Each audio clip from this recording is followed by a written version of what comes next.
Shakyamuni Buddha. Homage to Manjushri, wisdom, courage. Homage, root masters, the profound Dharma rare in 100,000 eons. See here, realize true meaning of Tathagata. In order to liberate all sentient beings, please give rise to the unsurpassed and supreme bodhicitta. Now, next, we will gradually proceed to continue our study of the guidance on the preliminary practices of Dzogchen, exploring its teachings in greater detail, step by step. Now we will discuss the impermanence of life. The topic of the impermanence of life is divided into 7 sections. Today, we will talk about contemplating impermanence by reflecting on the supreme noble beings. The original text states, in this present fortunate aeon, the 7 Buddhas who appeared in the past, Vipassana Buddha, Sikhin Buddha, and others, as well as the inconceivable assemblies of Shravakas, Pratyeka Buddhas, and Arhats, although they once benefited countless sentient beings through the 3 vehicle teachings, but now only the teachings of Shakyamuni Buddha remain. Apart from this, all the other Buddhas have already entered nirvana, and their teachings have gradually and almost entirely disappeared as well. As for the present teachings, it can be said that within the teachings of Shakyamuni Buddha, even though the great Shravakas and their assemblies of 500 Arhats have appeared in the world, they too have one after another entered parinirvana without remainder in the Dharmadhatu. The meaning of the words is, in fact, very simple and basic. The 1,000 Buddhas of the fortunate aeon means 1,000 Buddhas will appear during this aeon. Among them, if we count according to the order of the 1,000 Buddhas of the auspicious aeon, including Shakyamuni Buddha, 4 Buddhas have already appeared in the world. Before this, aeon Buddhas such as Vipassana Buddha and Sikhin Buddha also appeared in the world. The 7 Buddhas we often talk about have all actually truly already indeed appeared in the world. And whenever a Buddha is present in this world, at any given time on earth, it is never just alone. They all have countless followers who have attained enlightenment, including Shravakas, Pratyeka Buddhas, Bodhisattvas, and so on, including innumerable disciples, Pratyeka Buddhas, Bodhisattvas, and so on, such as these Buddhas, when they come to this world, are in every way truly just like Shakyamuni Buddha, using the 3 vehicle teachings to benefit countless sentient beings. But now among all the Buddhas within the 1,000 Buddhas of the fortunate aeon, whether it's the first 7 Buddhas or the 4 Buddhas, as everyone knows, only the revered teachings of Shakyamuni Buddha still remain among them, enduring to this day. All the other Buddhas, apart from him, have already entered nirvana. They've completely passed away. For example, whether it is Kashyapa Buddha or Sikhin Buddha, like Sikhin Buddha, no sentient beings still recite his name, and his name has how Sikhin Buddha turned the Dharma wheel at that time and what teachings he expounded. Historically or in records, none exists. We should be clear that if there were such things, this would be the Tripitaka of this Buddha or the Tripitaka of that Buddha. It's just that in some ancient scriptures, this was expounded by such and such Buddha in the past. 7 Buddhas, some verses by some, are often recorded in the Vinaya Sutra and other scriptures. Apart from this, many extensive teachings like those of Shakyamuni Buddha, such Dharma teachings no longer exist today. Gradually, as the world continually rises and falls, in its own way, in the end, all of them have completely disappeared. Now, only the teachings of Shakyamuni Buddha remain. When Shakyamuni Buddha appeared in the world at that time, especially during the period of fruition, as everyone knows, the Buddha had 500 Arhats and countless great Bodhisattva followers, Bhikshus followers. From the Vinaya Pitaka, the Agama Sutras, and other scriptures, we can see this clearly. At that time, there were so many followers, and their realization was also remarkably swift.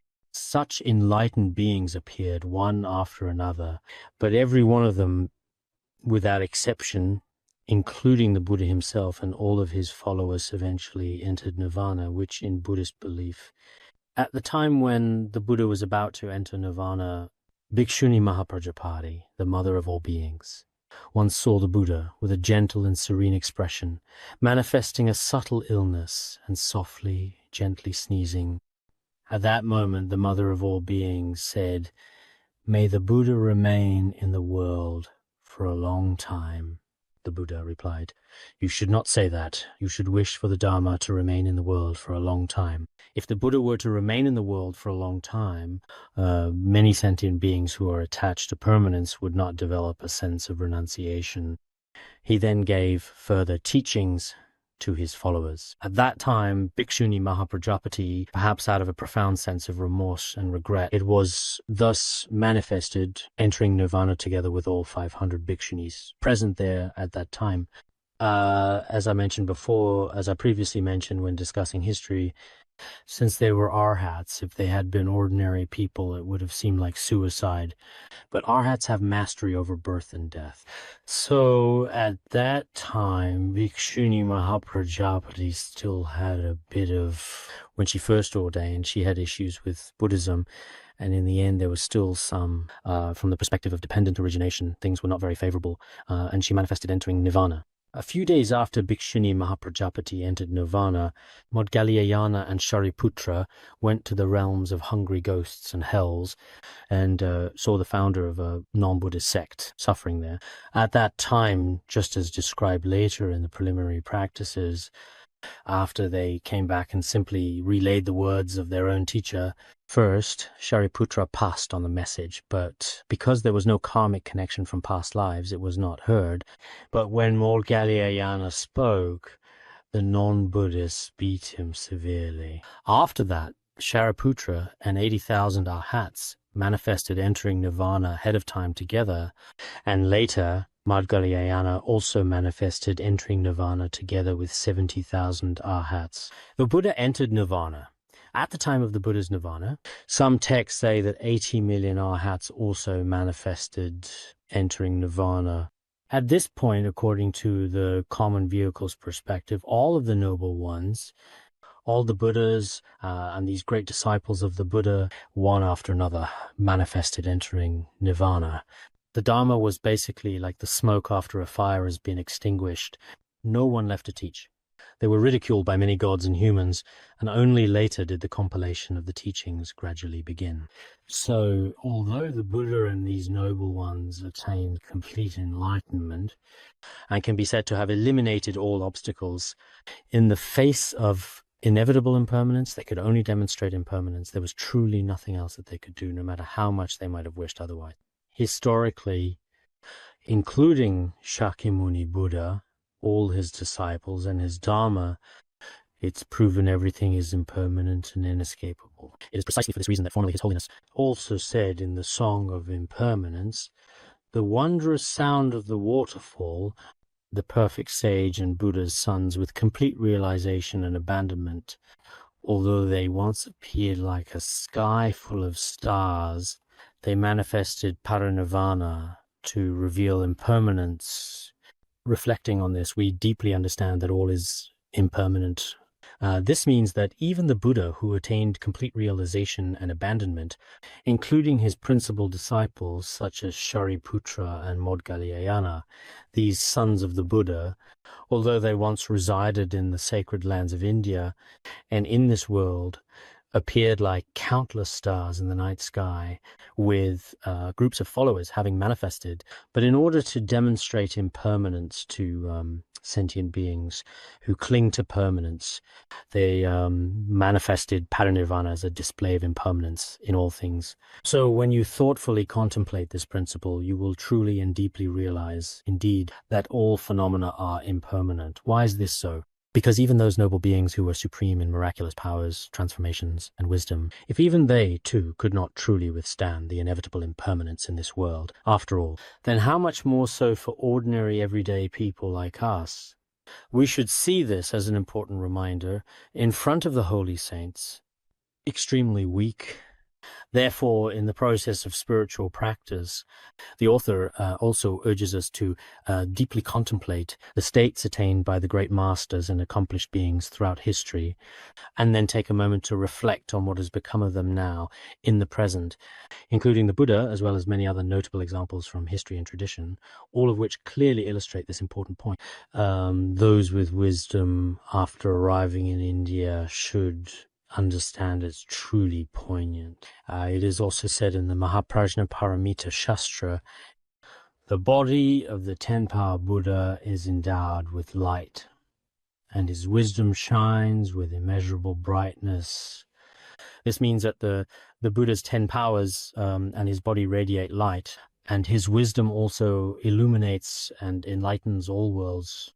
In other words, he comprehends everything, liberates all sentient beings yet today. Where is he to be found?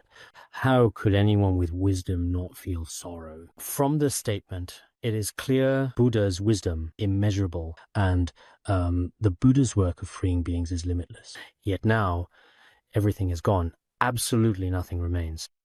So for those with wisdom, just thinking that the Buddha has already manifested parinirvana, and that all that can be seen are the places where he once turned the wheel of Dharma.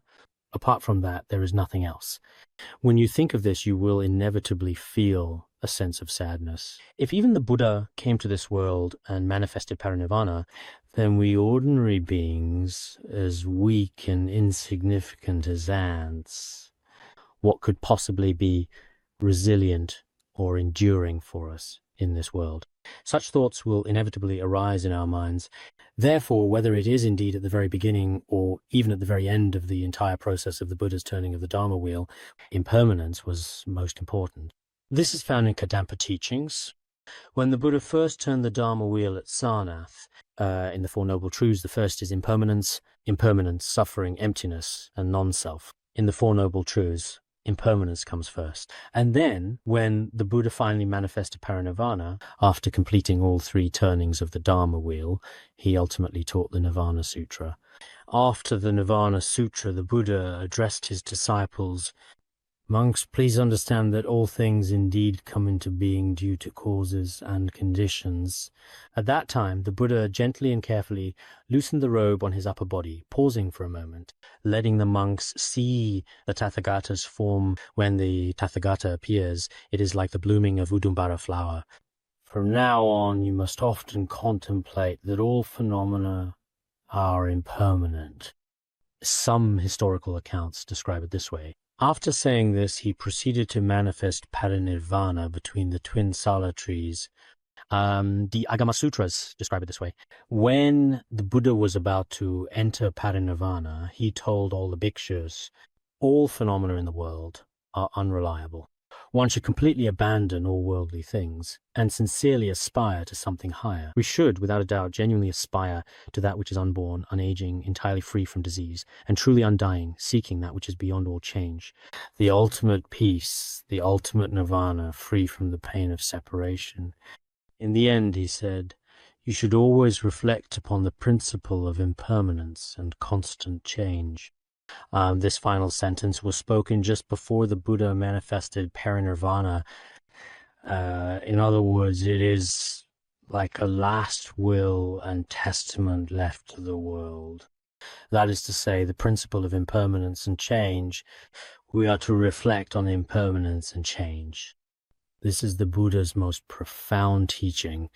That is why, since ancient times, all the great masters have emphasized teaching on impermanence matters here. Many Dharma friends, lay people or monastics, if you truly grasp this concept of impermanence in your mind, noticing impermanence is not enough. You must also diligently prepare for your future lives and practice virtuous deeds. At that point, your spiritual practice will definitely succeed. If you don't have this understanding, then even if you outwardly aspire to the great Dharma, in reality, much of the Buddha Dharma may not be accomplished. Facing impermanence. It makes no difference whether someone is a wise sage, respected for their knowledge and insight, or just an ordinary person living a simple. All are eventually swallowed up by impermanence. Of course, Buddhas and Bodhisattvas indeed can certainly be said to manifest parinirvana in a sense. But as for us worldly beings, we are all, in the end, inevitably and utterly destroyed by impermanence. In a verse from the revered and wise ancient Buddha Anuruddha, impermanence is also explained here quite clearly, with the explanation saying the following. Conditioned phenomena are like clouds. The wise should not trust in them. When the Vajra of impermanence arrives, it shatters the mountain king, the lord of sages. There is such a verse which, as the saying goes, means to say that so-called conditioned phenomena are like floating clouds, illusory and unreal. There is nothing in them to be trusted. For the wise, there is absolutely nothing whatsoever that can be considered trustworthy in any conditioned phenomenon at all. Today, you may think something is beautiful, solid, and sturdy, but in reality, its true nature is, in essence, really no different from foam or bubbles. So when the Vajra of impermanence arrives, many sages in the world, even the Buddha, manifested parinirvana. Even Mount Sumeru, the king of mountains in this world, will ultimately be completely destroyed. Therefore, in the face of impermanence, in truth, as we know, truly no one can withstand it. This is the reason why the Buddha demonstrated parinirvana before sentient beings. So when we refer to the Buddha in the future, we should not say that the Buddha died. However, some Dharma teachers do have the right idea. But in terms of how it's expressed, some say that the Buddha passed away at the age of 80. It's a bit as if he were just an old man in a way. Some say that from a worldly perspective, the Buddha was an 80-year-old elder. But from another perspective, if you think about it, that's actually rather unfortunate and pitiable. He left this world at exactly 80, appearing old and frail. I think that such ways of referring to the Buddha are, in my opinion, inappropriate. It should be said that in his true essence, the Buddha is neither born nor does he perish. You could put it that way. But in front of sentient beings, he can manifest entering nirvana. So nowadays, some people in the world, some scholars, when introducing or researching Shakyamuni Buddha's life, the terms they use in these areas are really, really extremely inappropriate. In this regard, we absolutely must not see Shakyamuni Buddha as just a prince. When he reached the age of 80, he grew old and, having no other choice, finally passed away. It's as if there's no difference between him and figures like Confucius or Mencius in the secular world. The only distinction is that his wisdom was a bit greater. He wrote even more books or delivered more teachings. In the end, otherwise, there's no difference from ordinary people. This really shows a significant misunderstanding regarding the true nature of the Buddha. From the Mahayana view, the Buddha, from the Theravada view. Even within Mahayana, there are the general views of Vajrayana or the Vajra vehicle. Only after thoroughly understanding these should one consider oneself truly clear on the matter. When I was translating the extensive biography of the Buddha, I thought at the time one should have a comprehensive understanding of the Buddha and understand the Buddha's aspirations accumulated over countless lifetimes. Otherwise, many people in the world today think that when the Buddha finally manifested parinirvana, it was just like an old person passing away. If you treat it this way, it is really definitely unreasonable. In the Mahaparinirvana Sutra, the Buddha very clearly stated, there is even a special chapter called the Diamond Body chapter, which says that Tathagata's body is an eternal body, an indestructible body, a diamond body. The Tathagata's body is indestructible. It is a diamond body. It is not a body sustained by impure food. It is the Dharma body. Therefore, it was never said that the physical flesh and blood body that people see before them now, the final true nirvana, this is merely a simple manifestation shown to pitiable sentient beings. In reality, the true Buddha is the Dharma body. The Dharma body is not the physical body, which is sustained and nourished by ordinary worldly food, and nor is it the physical body as we perceive it before our eyes. This is definitely incorrect. Therefore, we should strive to understand the true nature of the Buddha from all aspects. Now, those who truly understand Buddhism, there still aren't very many. So since you are a Buddhist, as you mentioned, we hope that you can comprehensively and holistically understand the Buddha and the Dharma. This is without a doubt extremely crucial. You must study some history. If you want to understand true nature of Tibetan Buddhism, then you must learn about the rich and complex histories of the major Tibetan lineages in order to fully understand them. After you understand them, you'll realize it's actually not that simple. If you want to understand Chinese Buddhism Pure Land School or Chan Buddhism, you should not immediately dismiss them. First, recognize the lives of the great patriarchs and their deeds in spreading the Dharma and benefiting sentient beings. Afterwards, you will truly understand in your heart what this school is really like. In Dharma's decline, some people have no understanding of Tibetan Buddhism. They immediately start criticizing Tibetan Buddhism, saying certain things are not in accordance with the Dharma and so on. Some people also know nothing about Buddhism in general.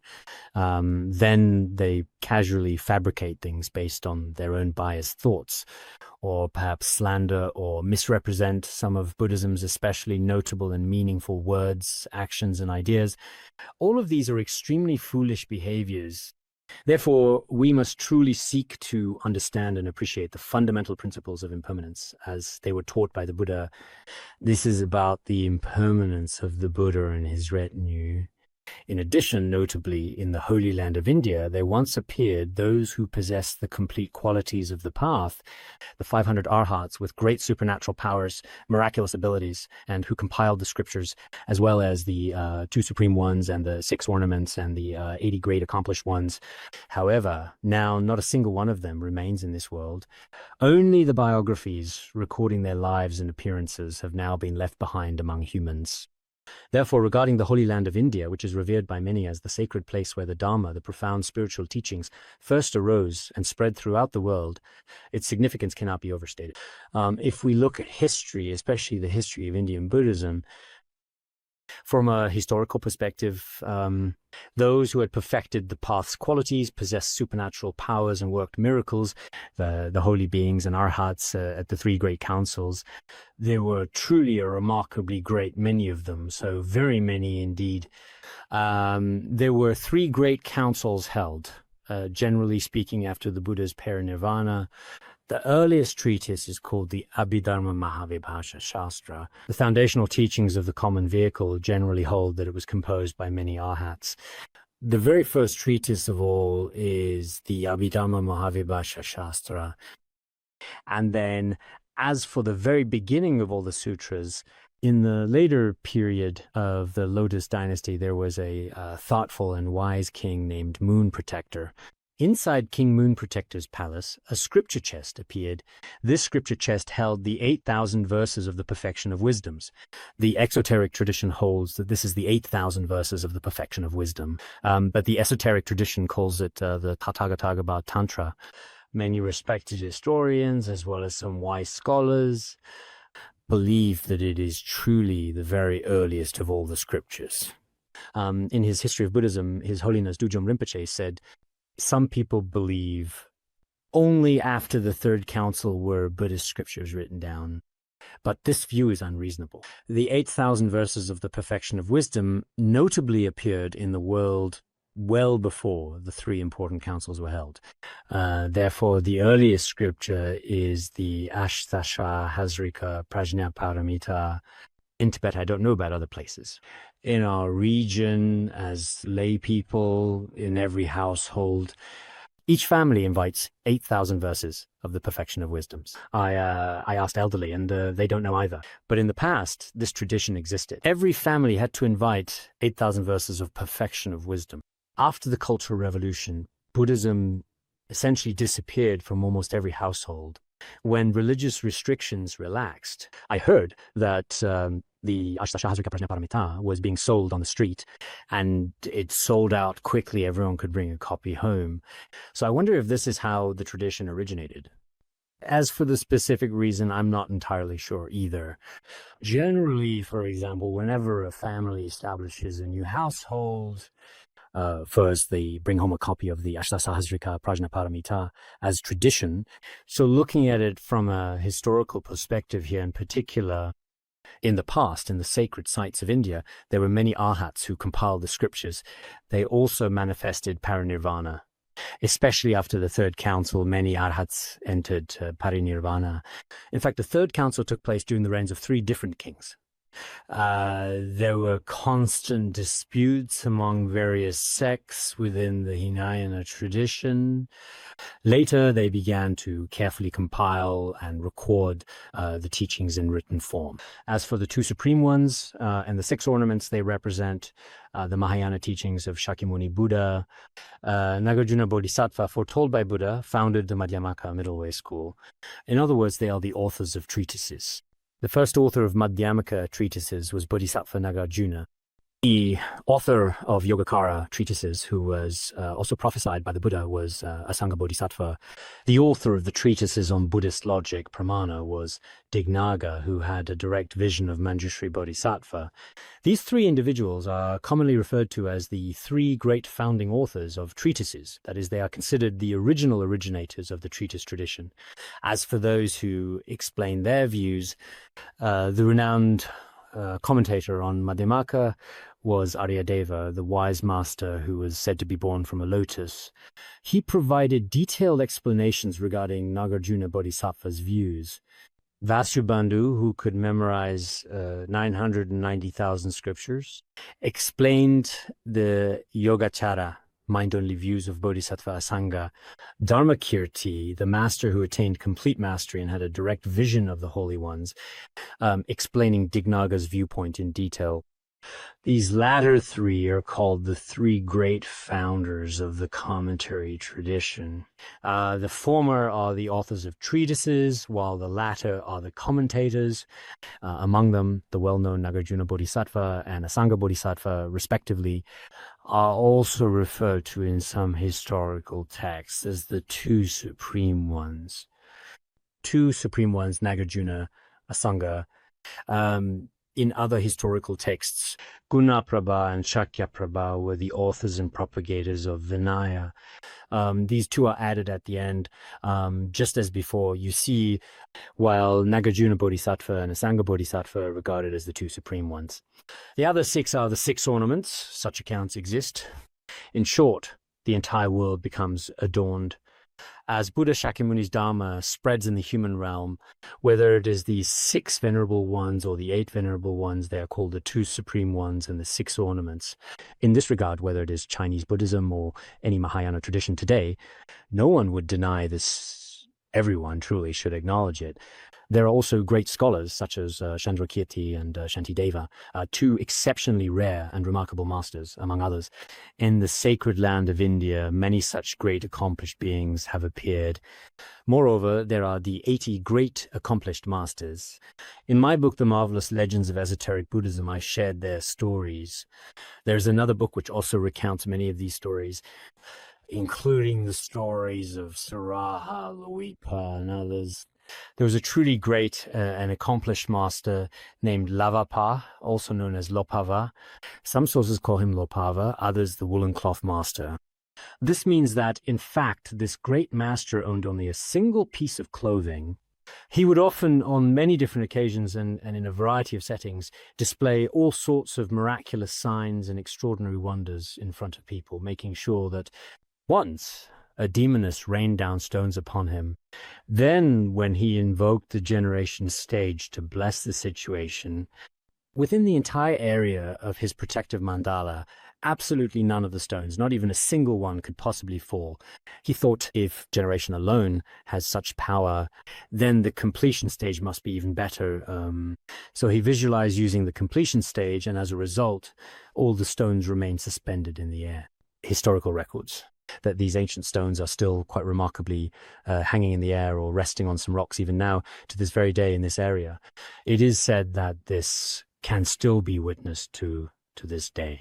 On another occasion, the Venerable Master Lavapa was lying quietly in front of the Grand Royal Palace. Some people were disrespectful to him and did not salute him, and they all became paralyzed. They remained until they respected and honored him. He slept lying at the palace gate like this for 12 years. Many people had to show him respect. There are such stories. Once, when the great and renowned Master Lavapa was at the charnel ground, at that time within the king's domain, there were 500 charnel ground dakinis who intended to harm him. As soon as they arrived at the charnel ground, Master Lavapa simply left his robe at his dwelling, and then he himself was no longer there. The witches began to quietly confer among themselves, saying that he only had a single robe. If we were to eat his entire robe, every last bit of it, absolutely everything, perhaps he will be pitiful. So they divided it into 500 pieces, and each witch ate a piece. After eating, after a while, the great accomplished one sometimes chanted mantras or practiced, and in the end, after a moment of silence, all 500 witches, every single one of them, turned into ewes in a puff of smoke. They were in extreme pain and all ran to the king, pleading, "Your monk has harmed us. Can you find a way to locate him?" Later, the king went to look for him. When he set out to go find him, it was in the old, desolate charnel ground. Master Lavapa, because his robe had been eaten by them, stood there completely naked and said to the king, "Your mantra practicing women have eaten all my robes.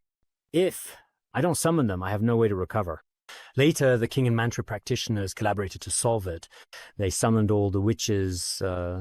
When they all together came before Lavapa, he used the Chikya Mudra to point at each witch. When he pointed, they transformed into different faces. All 500 of them turned into different faces. They were all remorseful and begged him for forgiveness. Then he told them to repent and spit out their clothes.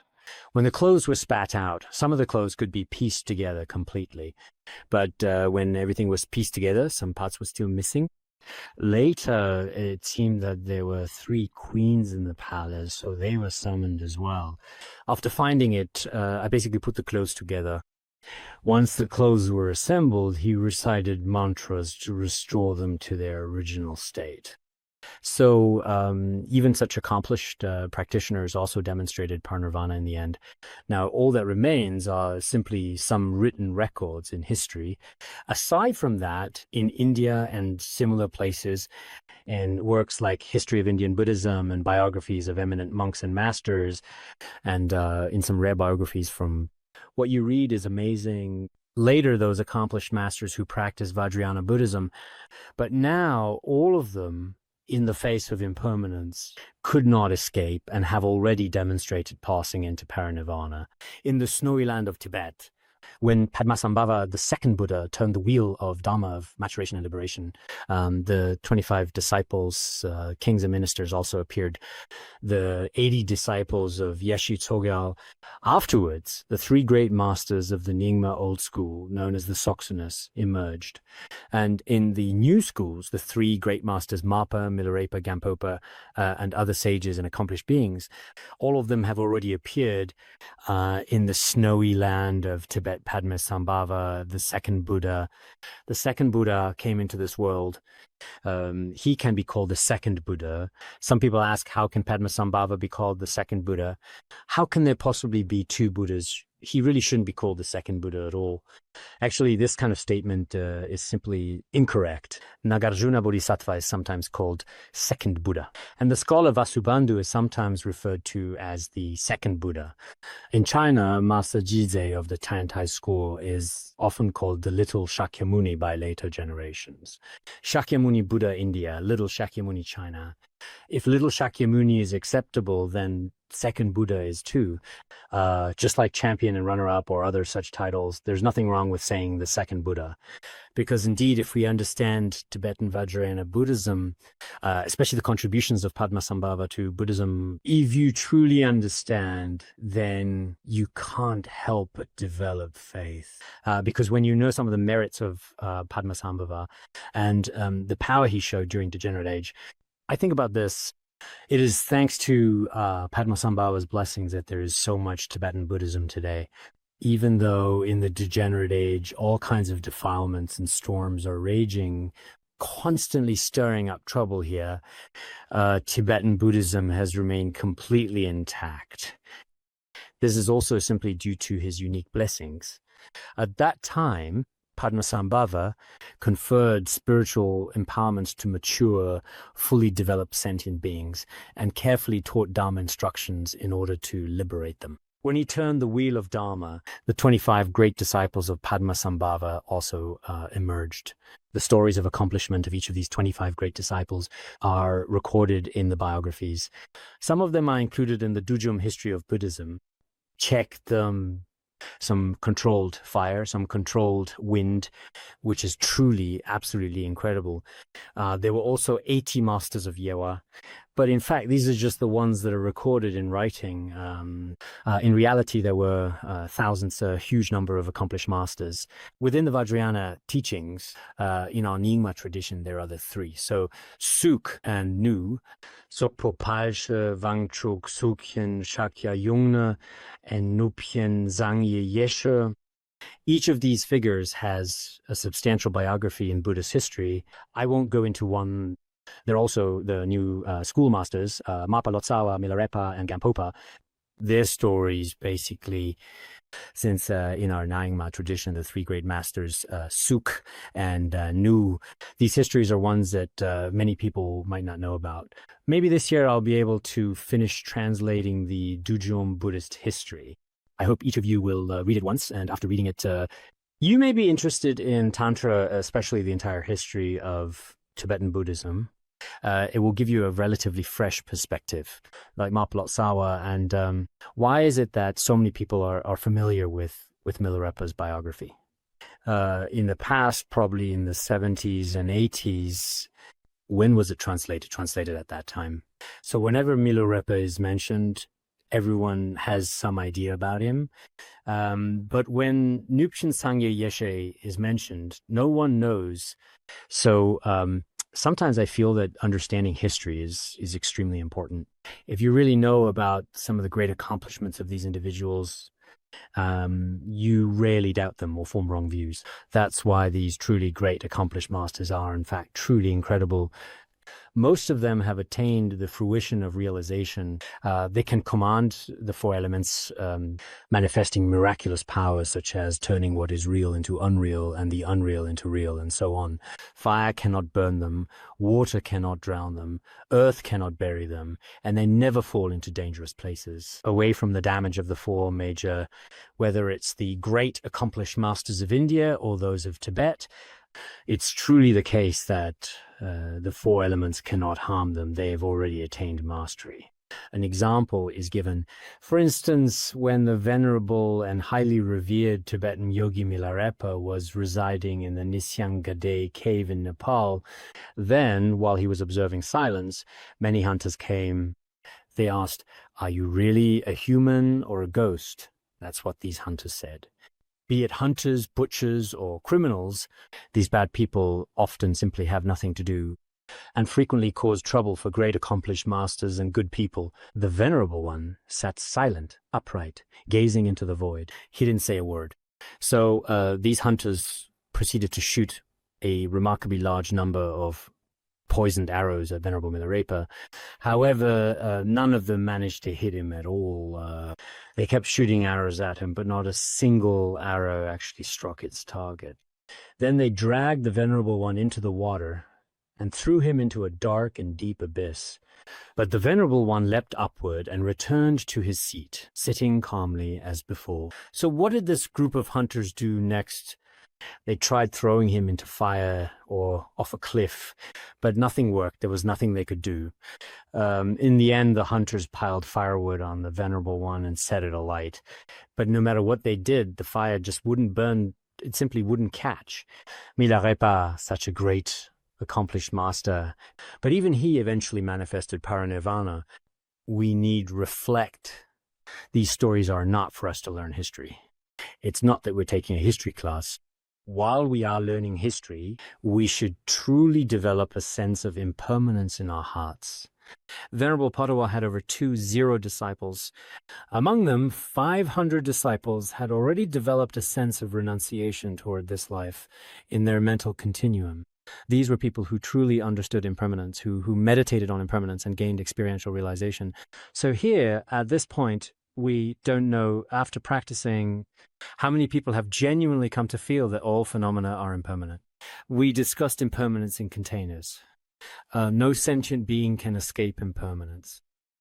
Especially in this world, if one wants to escape impermanence, then these great masters and monks and Buddha and noble beings, all of them in this world, had mastery, commanded earth, water, fire, and wind.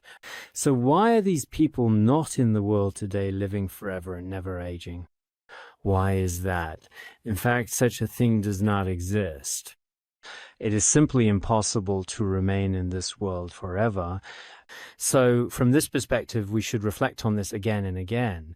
Look at India. When you open up the history books, I read history and biographies of masters and monks, and I truly gained some insight into the concept of impermanence.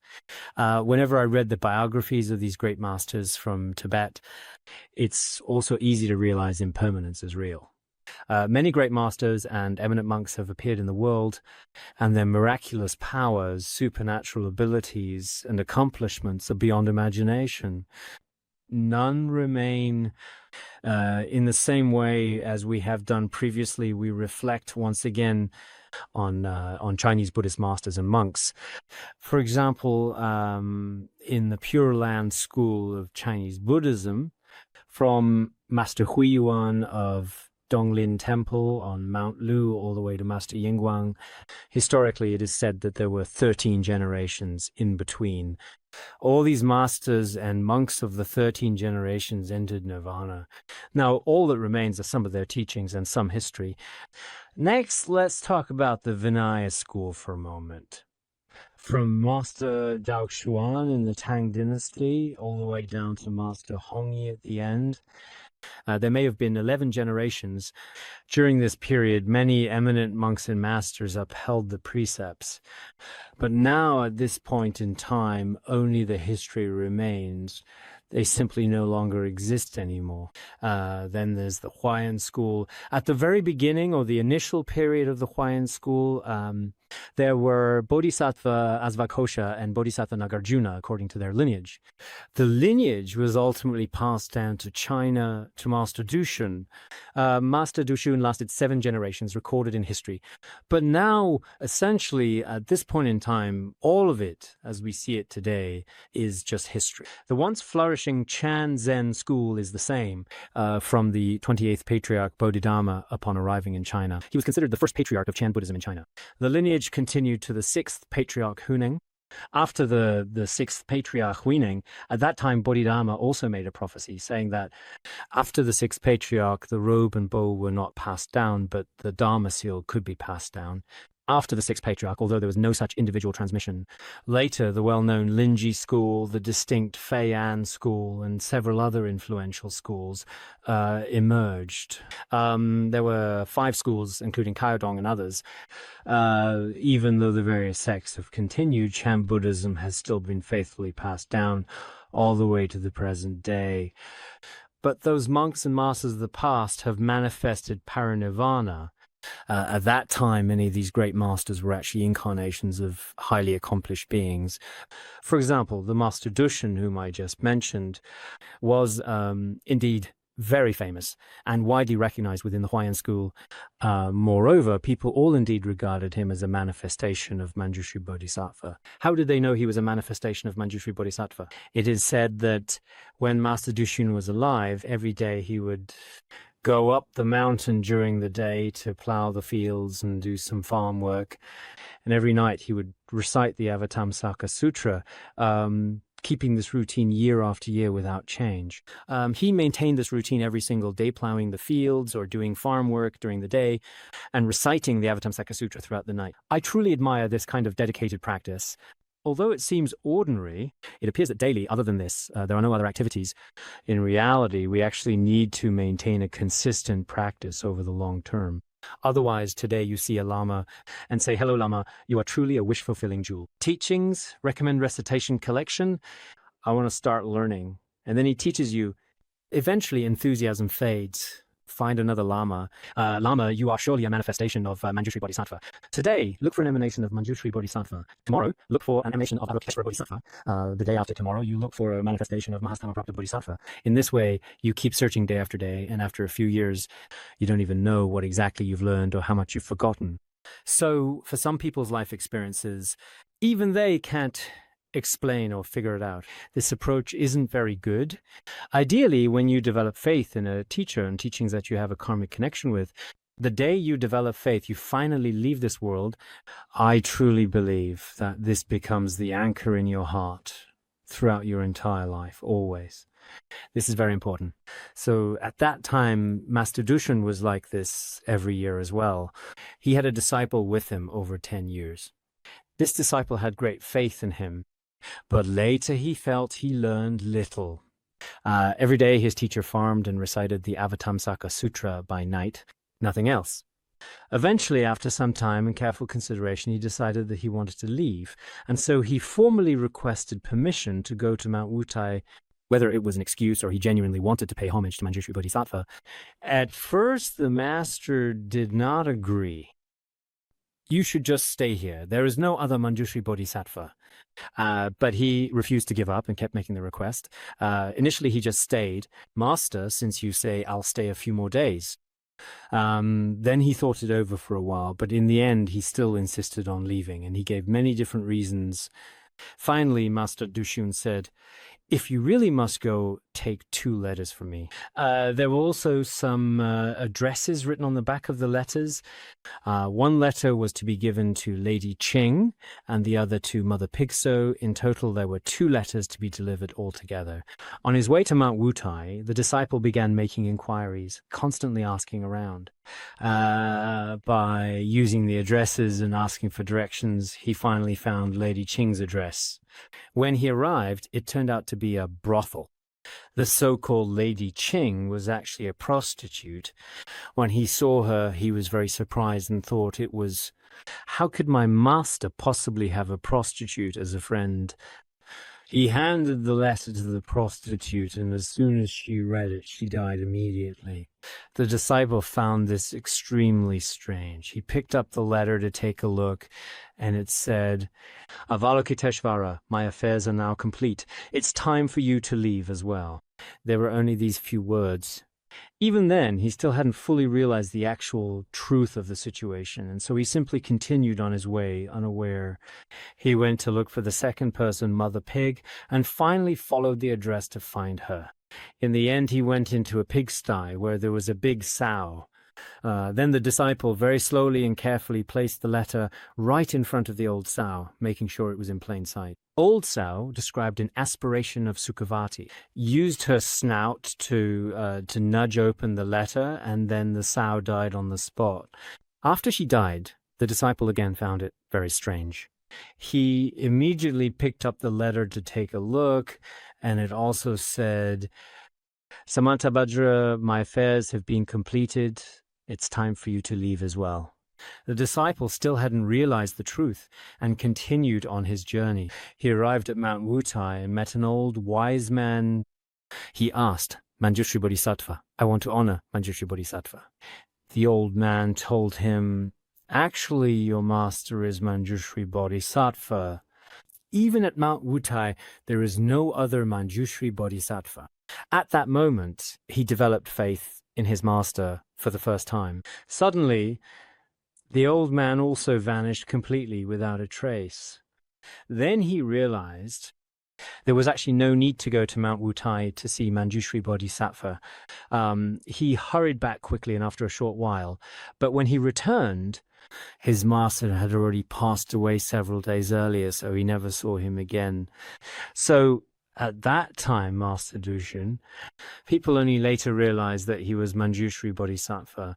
Manjushri Bodhisattva, Avalokiteshvara Bodhisattva, and Samantabhadra Bodhisattva guide beings in different ways. This is similar to certain aspects in the history of Pure Land Buddhism, but it is not exactly the same. So sometimes we can also see that Buddha's bodhisattvas, inconceivable, they can be found among animals, prostitutes, and butchers. They're found with monks and masters. We may not recognize them. Especially at the time, just as Vimalamitra himself so clearly stated, when I am present, my teachings may not necessarily flourish. When I am here, you may not have faith in me. So at that time, they also did not realize it. But such accomplished beings also demonstrate parinirvana. This is truly a manifestation of Manjushri Bodhisattva, and there is Master Yongming Yansho we often mention. He was also a manifestation of Amitabha Buddha, and there is such historical record back in the Wei Kingdom. Because at that time, during the 5 dynasties, the world was rather chaotic. But the king of Wei was extremely devout and believed in Buddhism. His national preceptor was the renowned Master Yongming. Once he held a 1,000-monk feast, treating all the monastics equally. The king treated everyone fairly and made offerings to all who deserved them. When it came time to make offerings, although there was no particular or specific order for attending the meal ceremony, there were still noticeable distinctions in the seating arrangement, with a chief seat and other seats for attendees. No one dared to sit in chief seat because Master Yongming was the national preceptor. But Yongming was modest, kept deferring to others. They moved the seat, no one sat. At that moment, a monk with big ears and tattered clothes appeared. He went straight to the chief seat and sat in the highest place, made offerings. During the offering, the king felt a bit uneasy. His national preceptor was not actually sitting in the highest seat, but instead, a rather strange-looking, noticeably big-eared monk was quietly sitting there. He felt uncomfortable. But after all, it was said to be a fair offering to all the monks, as was customary. So he didn't say anything. After the offering was over and everyone had dispersed, he spoke to Chan Master Yongming. Were there, by any chance, any sages or bodhisattvas present among the monastic community that we offer to today? Yongming replied, yes, there was an incarnation of Dipankara Buddha. He asked, who is this? He said it was the big-eared monk from earlier. Upon hearing this, the king became very confident. He immediately sent people to look for him, but by the time they went, he had already left. They found him hidden away in a mysterious dark cave. They told him, the king invites you to return to the palace once again to receive offerings. At this, the big-eared monk, looking rather displeased and clearly quite upset, responded very, very unhappily. Amitabha is just far too talkative, really. Amitabha refers to Chan Master Yongming just now, and too talkative means he spoke too much. After saying this, he peacefully manifested entering nirvana. Those people gradually realized, after observing him closely, that he was truly an ancient Buddha reborn. Returning, reported to the king. When they returned, the king asked, did you find Dingguang Buddha? They said Buddha entered nirvana, but we have found Amitabha Buddha. The king was also very confident. After they explained the situation to him, the king was delighted and immediately wanted to visit Chan Master Yongming. When he went to Yongming's meditation room, someone suddenly came rushing down the hallway in a complete panic, moving so quickly that they almost bumped right into the king. Then they asked what had happened. Chan Master Yongming entered nirvana.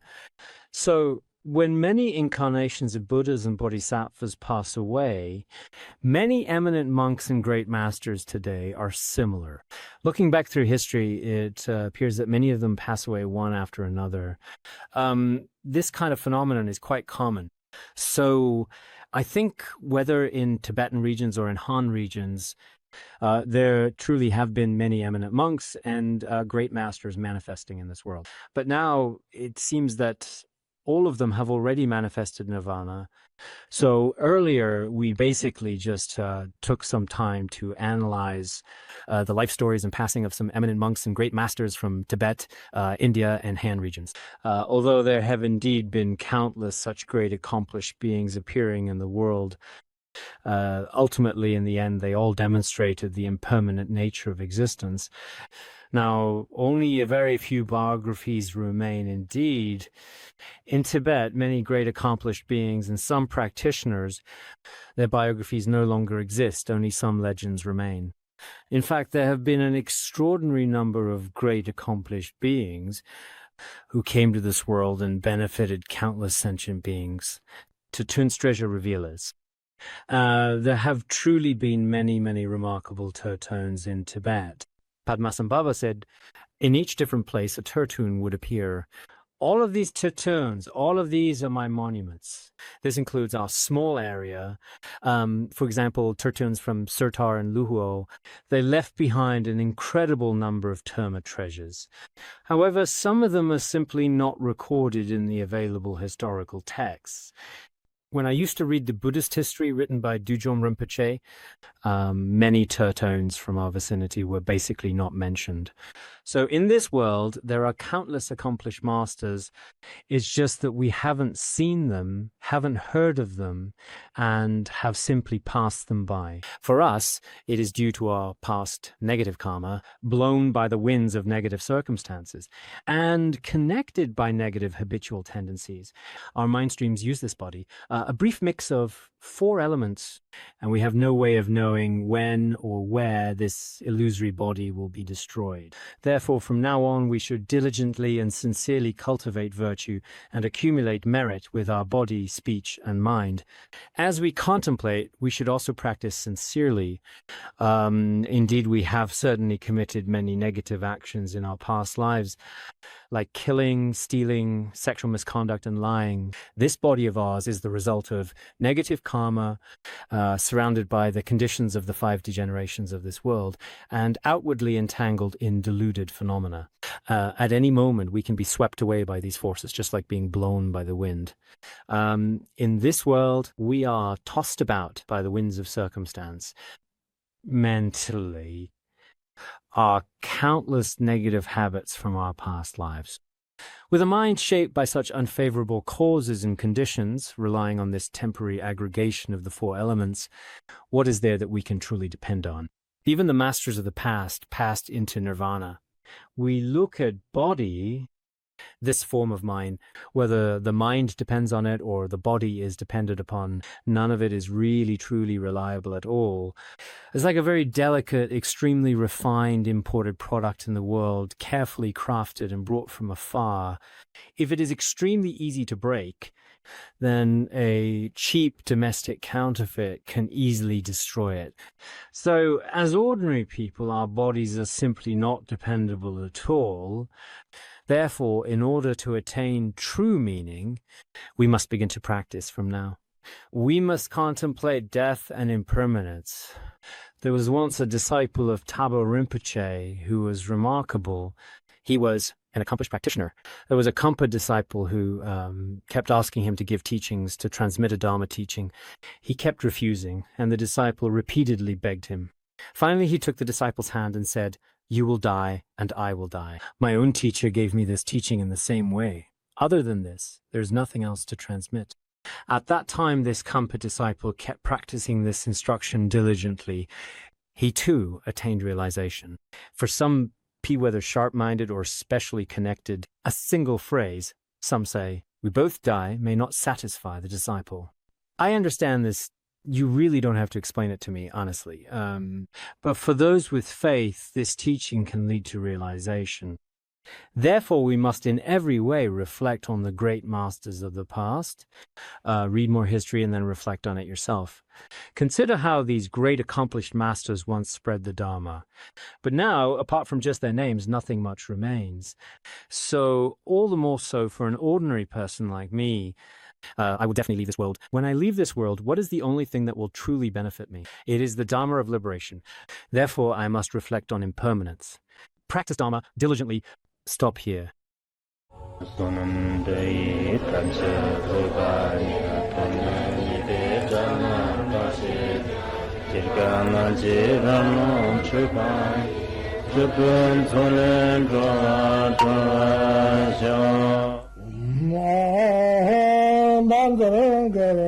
Bana